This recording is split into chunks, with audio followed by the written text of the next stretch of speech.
Ethan's rental car screeched into the driveway at 12:47 a.m., the Seattle rain smearing the windshield. He'd caught a last-minute red-eye from San Francisco, cutting his tech conference short to surprise Mia.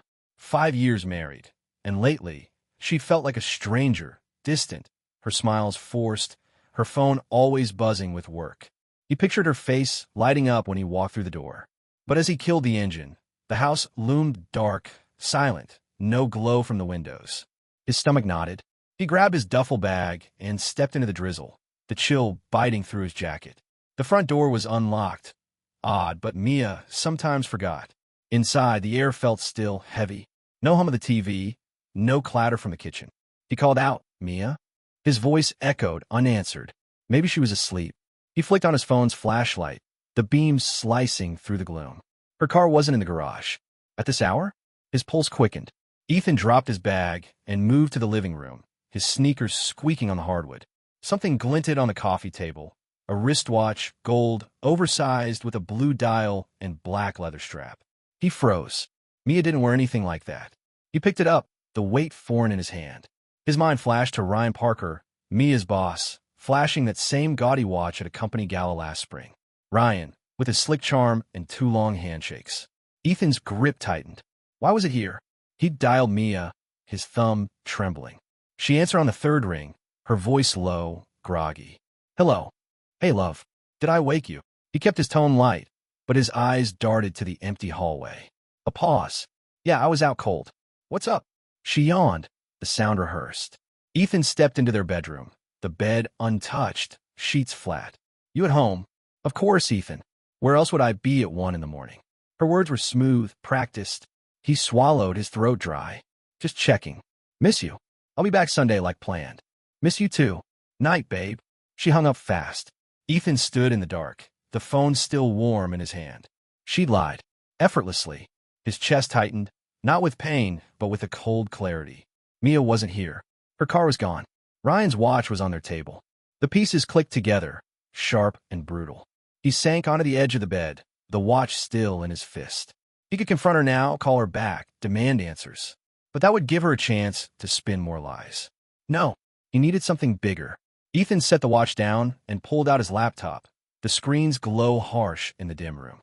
He opened Mia's work calendar, shared access from when they sync schedules. Dinner with team was marked tonight, ending at 9 p.m. But she wasn't at a restaurant. He checked her texts, guilt prickling at the invasion. Nothing obvious, just vague replies to coworkers. Then he saw a message from Ryan, 2 days old. "Looking forward to Thursday." No context. Ethan's jaw clenched. He paced the living room, replaying the past few months. Mia's late nights, her sudden interest in networking events, the way she'd angle her phone away when he walked by.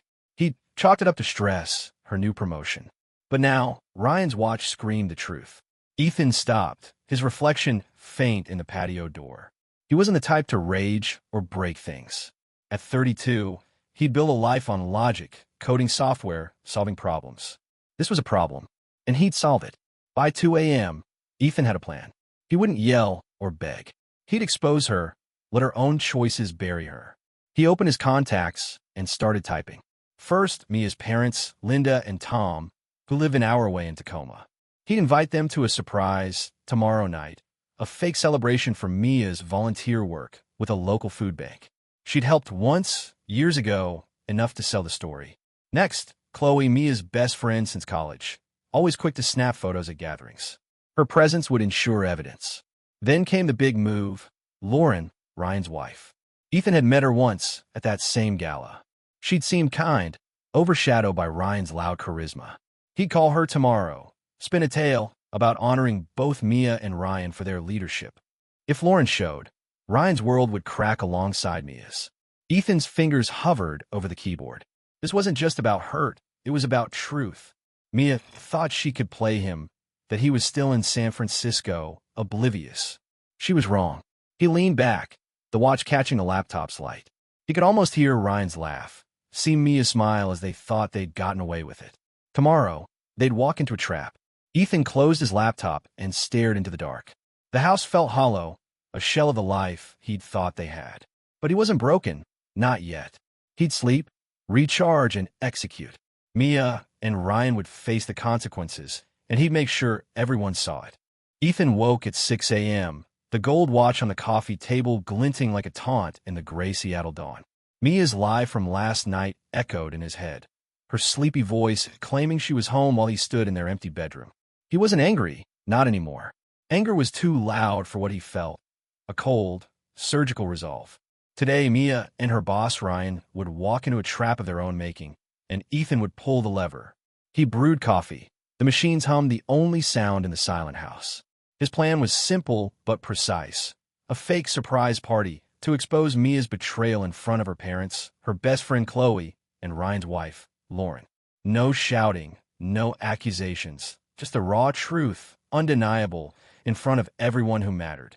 He took a sip, the bitterness grounding him, and got to work. First, he called Mia. "Hey, babe," he said, voice steady as if he were still in San Francisco. "I ordered a package for you, some tech gadget for the house. Deliveries today, probably around 7 p.m. Can you be home?" Mia hesitated, then her tone brightened. "Sure, I'll be there. I'm out with Chloe today, shopping downtown, but I'll make it back by then." "Great. Thanks, love." Ethan hung up, his jaw tight. Shopping with Chloe? Another lie. Chloe hadn't mentioned plans when he texted her last night. Mia thought he was 800 miles away, oblivious. Perfect. That gave him the day to set the stage. He opened his laptop and drafted a group message to the guests. Mia's parents, Linda and Tom, Chloe, and two of Mia's co-workers, Sarah and Ben, who'd always been kind to Ethan. The story was a surprise appreciation event for Mia's volunteer work at a local food bank, a half-truth from years ago that sounded noble enough. He asked everyone to arrive at 6 p.m. sharp, park on nearby streets to avoid suspicion, and enter quietly through the backyard gate. "It's got to be a total surprise," he wrote. Responses flooded in. Linda was so proud. Tom confirmed. Chloe promised to bring her camera. No one questioned it. The riskiest call was to Lauren, Ryan's wife. Ethan dialed, his pulse steady but quick. "Lauren, it's Ethan, Mia's husband," he said, injecting warmth. "I'm throwing a surprise tonight for Mia, a little thank you for her community work.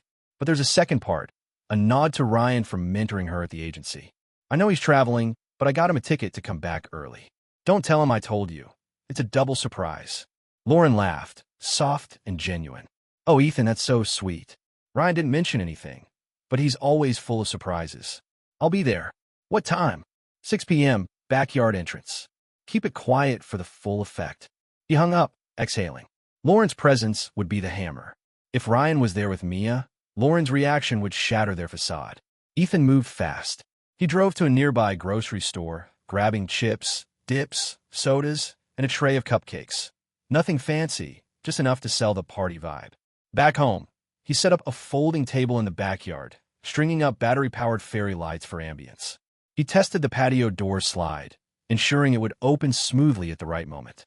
Every detail mattered. He texted the guests again, reinforcing silence. No car doors slamming, no loud greetings, no lights until he gave the signal. By noon, the plan was locked in, but doubt crept up. What if Mia came home alone? What if Ryan didn't show?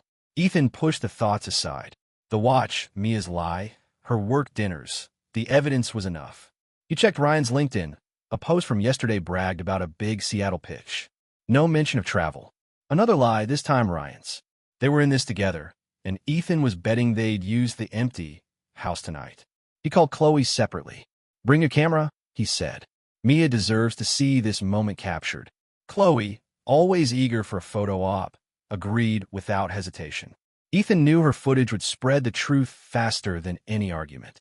As the afternoon dragged on, Ethan's phone buzzed with a text from Mia. "Out with Chloe.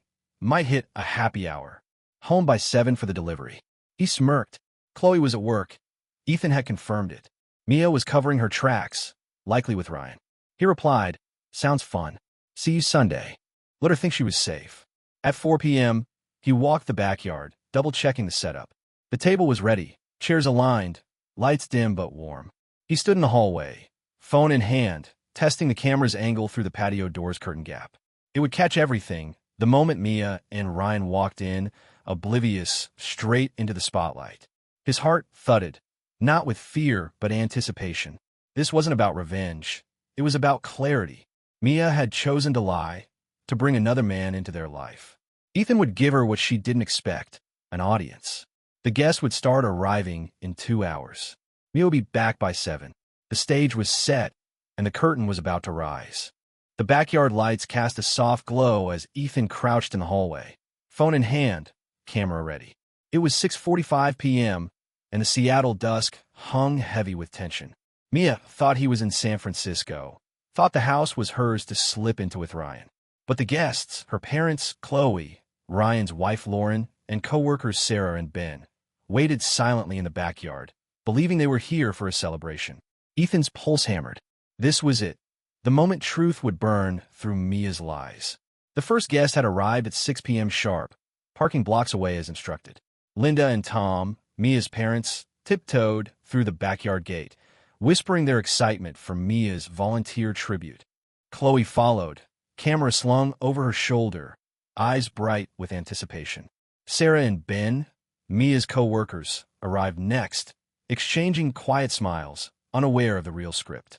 Lauren was last, her footsteps hesitant but eager, thinking she'd surprise her husband Ryan alongside Mia. Ethan greeted each with a nod, directing them to the table loaded with snacks and drinks, urging silence. For the surprise, he whispered. They complied, some even muting their phones. Ethan positioned himself near the patio door, the curtain slit giving him a clear view of the living room.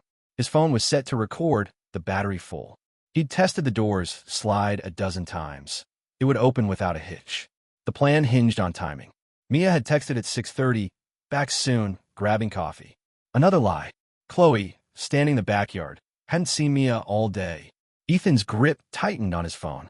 He knew Mia was with Ryan, banking on an empty house. At 6:53, headlights flashed across the driveway. A car door shut softly, then another. Low laughter drifted through the front door as it creaked open.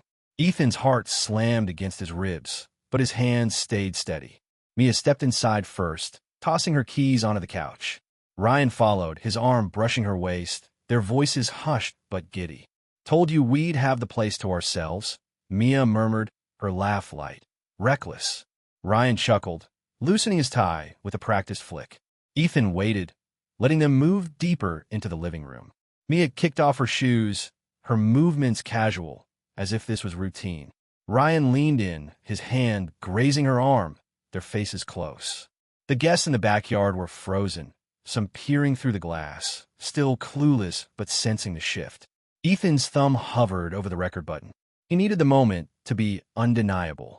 Mia tugged Ryan toward the hallway, her voice teasing. Come on, we've got time. That was his cue. Ethan slid the patio door open with a sharp, deliberate scrape. The sound cut through the air like a blade. Mia and Ryan spun around, their faces caught in the glow of the backyard lights. Silence swallowed the room, thick and suffocating. The guests stared, eyes wide, as the scene clicked into place. Lauren was the first to break. Ryan, her voice cracked, raw with betrayal, as she stepped forward, clutching her purse like a lifeline. Mia stumbled back, grabbing her discarded shoes, her mouth opening but no words coming out. Ryan's hand shot up, as if to deflect the truth staring him down. Lauren, it's not, he started, but her glare silenced him. Chloe's camera flashed, capturing Mia's panic and Ryan stammering. Linda, Mia's mother, gasped, her hand flying her mouth. Tom's face hardened, his eyes locked on his daughter. Sarah and Ben exchanged stunned glances, their celebration crumbling into shock. Ethan stood still, phone recording, letting the moment unfold. No need for words, the truth was screaming. Mia's gaze darted to Ethan, her eyes pleading for a way out. She clutched her shoes tighter, stepping toward him. Ethan, He raised a hand, cutting her off. His voice was low, steady. You said you were home last night. You weren't. He nodded toward Ryan, and his watch was on our table. Lauren's head snapped to Ryan. Your watch. Her voice trembled, then sharpened. You told me you were in Portland. Ryan's mouth moved, but only fragments came out. I can explain. No, you can't. Lauren snapped, turning to the guests. He's been lying to me for months. She faced Mia, her words venomous. And you. I trusted you. Mia's knees buckled, but she caught herself on the couch. The weight of every stare, her parents, her friends, her co-workers, pinned her in place. Chloe kept filming, her lens merciless.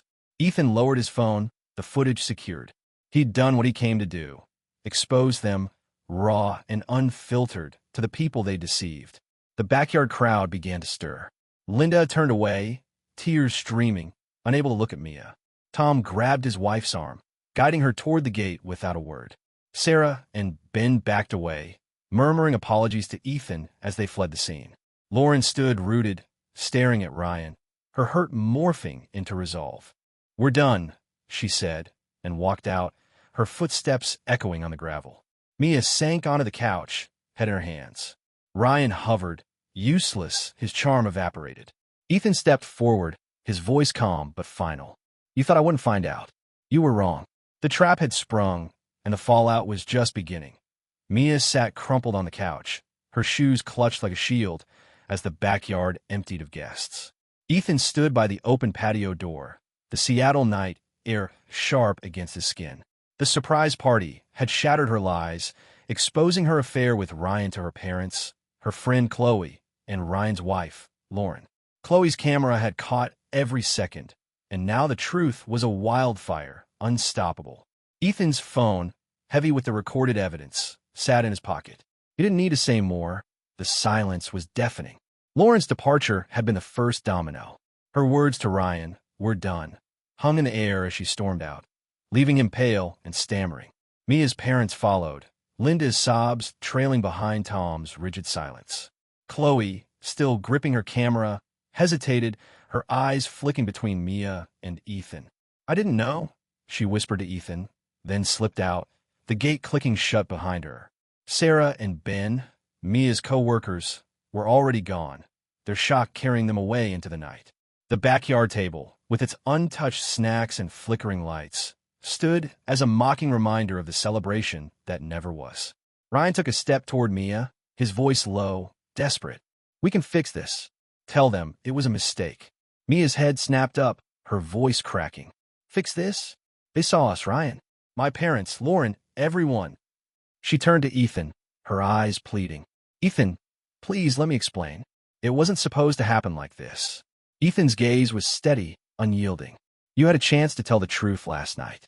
You lied." He pulled the gold watch from his pocket, holding it up. "This was in our house. His watch. You brought him here." Mia flinched, her hands trembling. Ryan stepped forward, hands raised. "Ethan, man, let's talk this out. It was one time as stupid. Save it." Ethan cut him off, his voice like steel. "You don't get to talk your way out of this." He turned to Mia. "You made your choice. Now you live with it." Ryan's shoulders slumped, his usual charisma drained. He grabbed his keys and muttered, "I'm out," before bolting for the front door. The sound of his car peeling away echoed in the quiet street. Mia stayed frozen, alone under the weight of Ethan's stare and the absent crowd's judgment. She stood, her movements shaky, and tried again. "Ethan, I was lonely. You were always gone, working late, traveling. I didn't mean for it to go this far." Her voice broke, but her words felt rehearsed, like a script she'd practiced in her head. Ethan shook his head, his tone calm but final. 7 years, Mia. 7 years. And you chose to bring him here instead of talking to me. Don't blame my job for your decisions." He stepped back, creating distance. "You need to leave. Now." Mia's mouth opened, then closed. She grabbed her bag, her movements frantic, and headed for the hallway. "I'll come back tomorrow. We can talk then." "No," Ethan said, his voice firm. "There's nothing left to say." She paused, her hand on the doorframe, then walked out. The front door shut with a soft thud, leaving Ethan in the silent house. He sank into a chair by the backyard table, the cupcakes and sodas untouched, the fairy lights flickering like a fading pulse. His chest ached, not with rage, but with the hollow sting of betrayal. He'd exposed her, just as planned, but the victory felt heavy. By morning, the fallout spread. Chloe's footage hit group chats, a blurry but damning clip of Mia and Ryan caught in the act. Ethan's phone buzzed with messages. Linda apologizing for Mia, Sarah saying she'd quit the agency to avoid the gossip, Ben offering a beer when you're ready. Ethan ignored them all. He didn't need pity. He needed to move forward. He drove to a coffee shop to clear his head, but the barista's radio played a news snippet about a local marketing exec facing backlash over a personal scandal. Ryan's name wasn't mentioned, but Ethan knew. The agency's PR team would be scrambling. Mia, too, would feel the heat. Her co-workers had seen her unravel. Ethan sipped his coffee, staring out the window at the rain-slicked street. He'd wanted truth, and he'd gotten it, but the cost was a life he'd thought was his. Back home, he found a text from Lauren. "Can we talk? I need to understand what happened." Ethan hesitated, then agreed to meet her the next day. She deserved answers as much as he did. He also found an email from Mia, sent at 3 a.m. "I'm staying with a friend. I know I messed up. I'm sorry." He deleted it without replying. Apologies didn't erase choices. Ethan walked to the backyard, dismantling the table and lights. Each item packed away felt like shedding a piece of the past. He wasn't sure what came next, but one thing was clear. Mia and Ryan's lies had burned their own bridges. Ethan had only lit the match. Ethan stood in the empty driveway, keys in hand, as the realtor sign went up, "For sale." It was a week after the night he'd exposed Mia's affair with Ryan, turning their Seattle home into a stage for truth. The viral clip from Chloe's camera had spread, shredding Mia's reputation and Ryan's marriage. Ethan felt no triumph, only a quiet resolve. The house, once a symbol of their life together, was now just bricks and memories he was ready to leave behind. He was done living in their lie. The morning after the confrontation, Ethan had woken to a silent house. Mia was gone, her car no longer in the garage. A single text from her sat unanswered. "I'm with Chloe. I'll get my things later." He didn't reply. Instead, he called his boss and took a week's leave, citing personal reasons. The agency didn't pry. Rumors of the scandal were already circling. Ethan spent the day boxing up photos, mementos, anything tied to Mia. Each item in the trash felt like a step toward freedom. By midweek, the fallout had deepened. Mia emailed again, longer this time. She'd requested a transfer to her company's Portland office, unable to face the whispers at work. "It was a mistake, Ethan," she wrote. "One night, one stupid choice. I was lonely, but I know that's no excuse." She asked for a chance to talk, to find a way forward. Ethan read it once, then archived it. Her words were too late, her regret too convenient.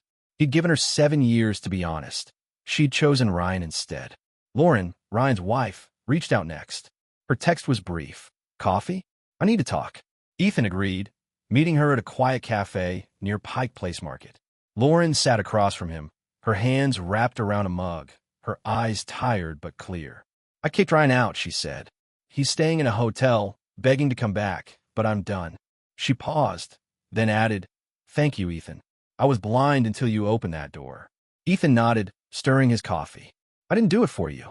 I did it for me." Lauren gave a small smile. "Still, you saved me years of lies." They talked for an hour, not about Mia or Ryan, but about moving on. Lauren was selling their condo, planning to relocate to her sister's in Tacoma. Ethan shared his own plan. Sell the house, find a new apartment, start fresh. Their shared pain forged a quiet bond. Not romantic, but grounded in mutual clarity. Back home, Ethan fielded calls from Mia's parents.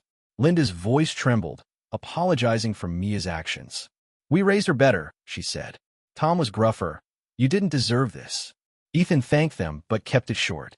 Their guilt wasn't his to carry. Chloe, too, checked in, offering to delete the video, but Ethan shrugged it off. "It's out there. Let's stay." The clip had done its job. Mia and Ryan's colleagues, friends, and clients knew the truth. Ryan's LinkedIn went silent, his big Seattle pitch buried under the scandal. By Friday, Ethan met with a realtor. The house was priced to sell fast. He didn't care about profit. He wanted out. As he walked through the empty rooms, he felt lighter, unburdened. The betrayal had gutted him, but exposing it had been like lancing a wound. Painful, but cleansing. He rented a small apartment downtown, close to his office, with a view of the Sound. The move was quick, just a few boxes and his laptop. The watch, Ryan's gaudy relic, he mailed to Lauren with a note. "Thought you should have this." Mia showed up on Saturday, unannounced at the house. Ethan was there, finalizing paperwork with the realtor. She stood in the driveway, eyes red, a duffel bag at her feet. "I'm leaving for Portland tomorrow," she said. "I just wanted to say I'm sorry. It wasn't about love with Ryan. It was a mistake." Ethan crossed his arms, his voice even. "You made that mistake in our home, Mia. You lied to my face while I stood here. Regret doesn't undo that." She nodded, tears falling. "Is there any chance later? After time?" He shook his head. "Trust is gone. So is us. Mia lingered, waiting for a softer word, but Ethan turned back to the realtor. She picked up her bag and left, her car disappearing down the street. That night, Ethan sat in his new apartment, a beer in hand, the city lights glinting outside. He reconnected with an old college friend, made plans for a hike, and started running again, the rhythm of his steps grounding him.